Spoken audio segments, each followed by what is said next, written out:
Magandang araw po at Sabado na naman. Heto kami muli ng aking partner na si Lian De Leon para imbitahan kayong samahan kami sa pamamasyal at pagkilala sa iba't ibang lugar dito sa Pilipinas. At sa totoo lang po, Mayor Jerry, excited talaga kami tuwing sasapit ang Sabado dahil gustong-gusto po naming isama kayo sa lahat ng lugar na binibisita po namin. Dagdag pa po dyan ang ating excitement, ang pagbibigay nyo sa amin ng mga text messages at mga sulat dahil nag-e-enjoy kayo dahil kasabay nyo kaming nadidiskubre ang iba't ibang magagandang bagay na sa mga munisipalidad dito po sa ating bansa. At siyempre po, sa abroad, sa Hawaii, sa California, at ibang panig pa na nasasakupan itong ating programa. Maliban pa sa mga lugar na aming naipakita sa ating programa, siguro isa rin sa mga nagpapasigla sa programa ay ang feedback po na galing sa inyong aming mga manonood at mga impormasyong ibinabahagi natin sa kanila tulad ngayon. Magagandang proyekto at tanawin ang handog natin sa kanila.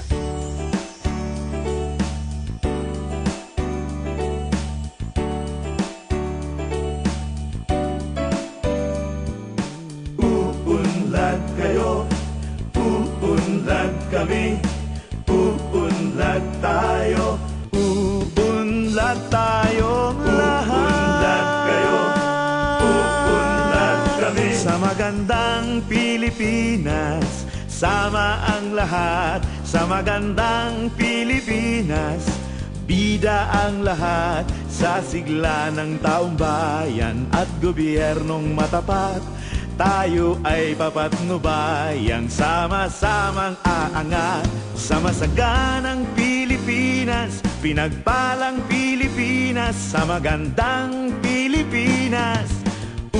Uunlad tayong lahat. Uunlad kayo, uunlad kami, uunlad tayo, LME.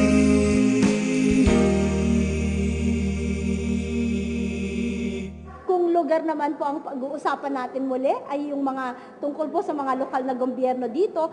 Featured municipality po natin ang Nara, Palawan na talaga naman pong napakaganda. Di ba naman kapag hindi pa naman kayo tumutok sa isang oras nating programa, ang dami ninyo talaga pong mamimiss.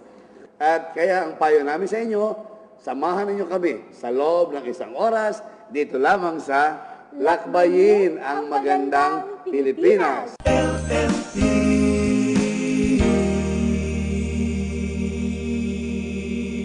Nagbabalik na naman po kami ni Mayor Jerry dito po sa ating programang Lakbayin ang Magandang Pilipinas. Kami ay naimbitahan na bumisita sa Nara, Palawan ng dating punong bayan na si Mayor Lucy de Maala, ang isa sa mga champion and developmental mayors ng ating bansa. Ang Nara ay nasa timog na bahagi ng Palawan. Mula Puerto Princesa, ikaw ay babiyahe by land ng higit sa 2 oras patungong Nara. Ang salitang Nara ay hindi hango sa pambansang puno ng Pilipinas na inaakala ng lahat. Ito ay patungkol sa Government Resettlement Plan noong panahon ni Presidente Ramon Magsaysay na ang ibig sabihin ay National Resettlement and Rehabilitation Administration. Ang Nara, Palawan ay isang first-class municipality na may 22 barangay.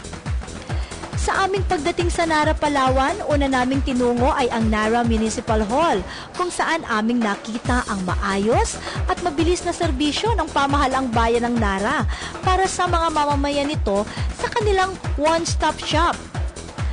Kahanga-hanga din ang kanilang napakalaking sports complex kung saan ginanap ang nakaraang Provincial Sports Meet. Binigyang halaga din nila ang kalusugan ng kanilang mamamayan kung kaya't meron silang pinatayong gym kung saan maaari kang maglaro ng badminton. At kung hilig mo naman ng tennis, maaari kang magpapawi sa kanilang tennis courts sa labas ng gym. Katabi lamang ng mga nasabing pasilidad ay ang kanilang napakalinis na park kung saan pwede kang magpahinga at mamasyal kasama ang iyong pamilya.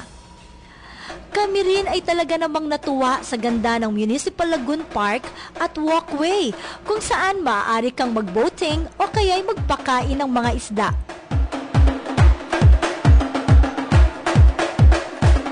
Binisita rin namin ang kanilang Municipal Health Office at Pop Shop na kanilang tugon sa tamang pagpaplano ng pamilya. Nariyan din ang kanilang malinis at bagong public market. Ang lahat ng ito ay sa inisyatiba ng kanilang punong bayan na si Mayor Lucy de Maala.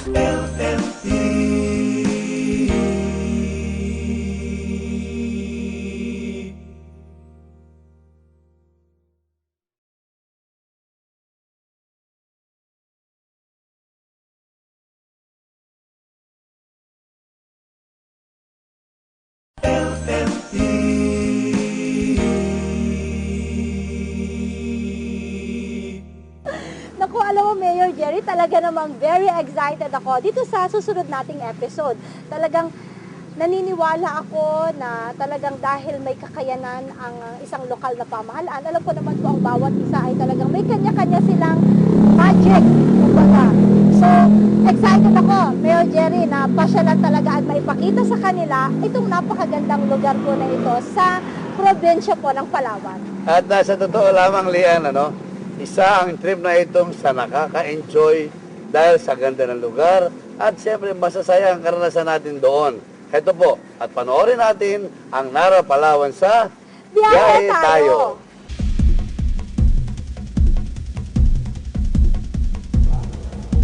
Ang probinsya ng Palawan ay kilala pagdating sa turismo. Ilan sa mga kilalang bayan ng Palawan ay ang Puerto Princesa at El Nido. Sa dakong timog ng Palawan, nandiyan ang Nara na may tinatagong kagandahan. Una naming tinungo ay ang Jewel of the South, ang Crystal Paradise Resort kung saan kami ay tumira sa ilang araw naming pamamalagi sa bayan. Ang Crystal Paradise Resort ay matatagpuan sa number 1 Sea Road, Barangay Antipuluan.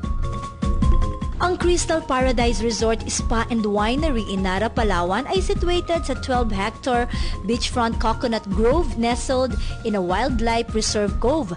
Ito ay 80 kilometers south of Puerto Princesa. Meron silang mga cottages along the beachfront kung saan ang bawat cottage ay may sariling jacuzzi at swimming pool.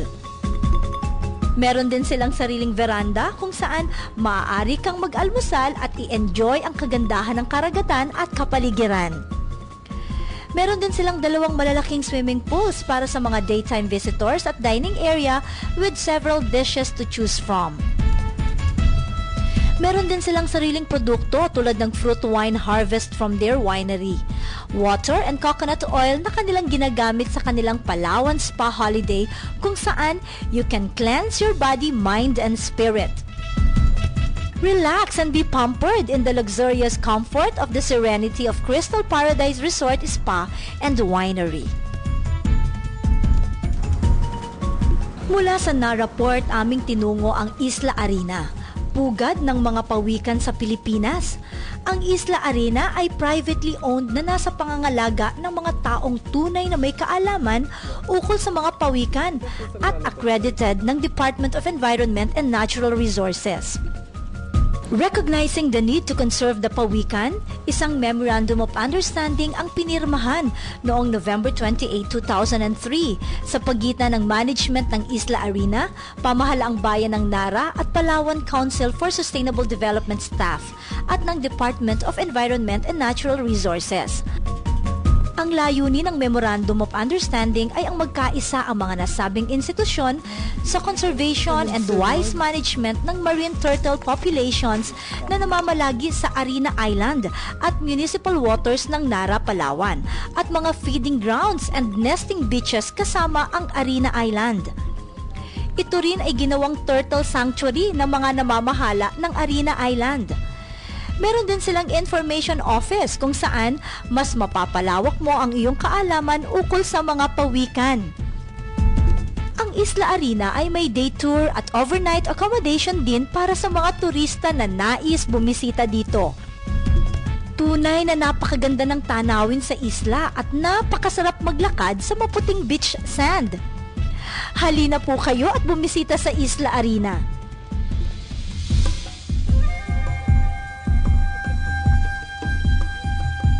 Nagkaroon din kami ng pagkakataong mabisita ang Estrella Falls. Ito ay 57,812 square meters at rectangle in shape at flat to gently sloping. Ito ay nahahati sa gitna ng seasonal stream and the land gently slopes inward towards the stream. Ang sarap magtampisaw sa malamig na agos ng falls. Isang magandang lugar upang mag-picnic kasama ang pamilya sa Barangay Estrella.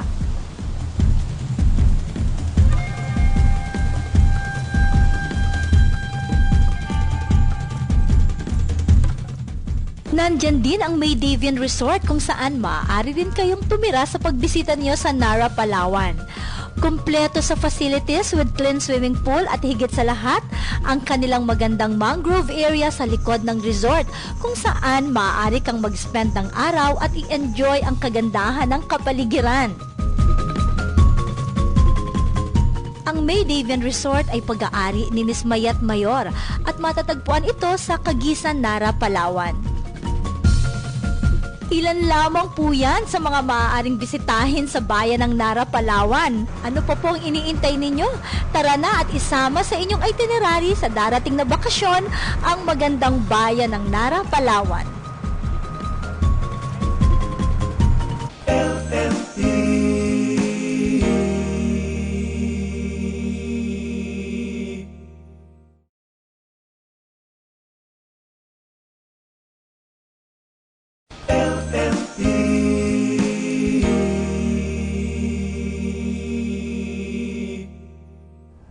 Eto, nagbabalik kami dito sa Lakbayin ang Magandang Pilipinas. Alam mo, Lian, ngayong umaga ay dadali natin ang ating mga tagapanood sa isang sikat na lugar at hinahangaan sa buong mundo. Sa bayan po o sa lalawigan ng Bohol at sa bayan ng Carmen. Kung tawagin ay ang Chocolate Hills. Sa aming pagtungo sa Bohol, kami ay naimbitahan ni Mayor Manuel R. Molina na bisitahin ang kanyang bayan na Carmen. Kami ay malugod na sinalubong ni Mayor Molina sa kanyang pamahalaang bayan at doon ay nagkaroon kami ng pagkakataong makadaupang palad siya at alamin ang ilang bagay ukol sa kanyang bayan. Hindi na rin namin pinalagpas ang pagkakataon na makasilip sa Chocolate Hills, ang ipinagmamalaki ng Bohol sa buong mundo. Nakasama pa rin namin si Mayor Molina sa pamamasyal. Ang original na viewing station ng Chocolate Hills ay government-owned and operated resort called Chocolate Hills Complex na nasa Carmen, Bohol. 55 kilometers mula Tagbilaran City at mga 5 kilometro mula sa town proper ng Carmen, Bohol. Meron ding hotel and restaurant sa Chocolate Hills Complex.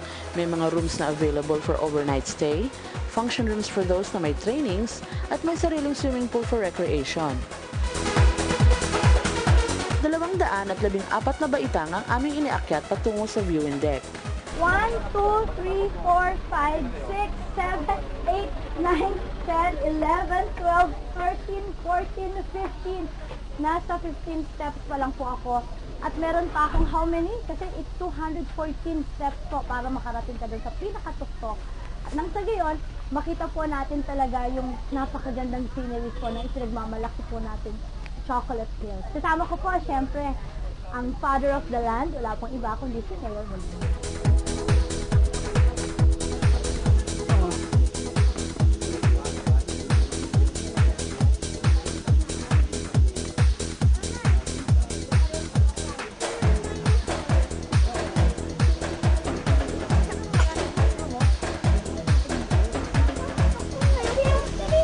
Lakbayin ang Magandang Pilipinas. May mga stopover stations kung saan maaari kayong saglit na tumigil upang magpahinga bago ipagpatuloy ang pag-akyat sa viewing deck. Ito po yung pangalawang pahingahan.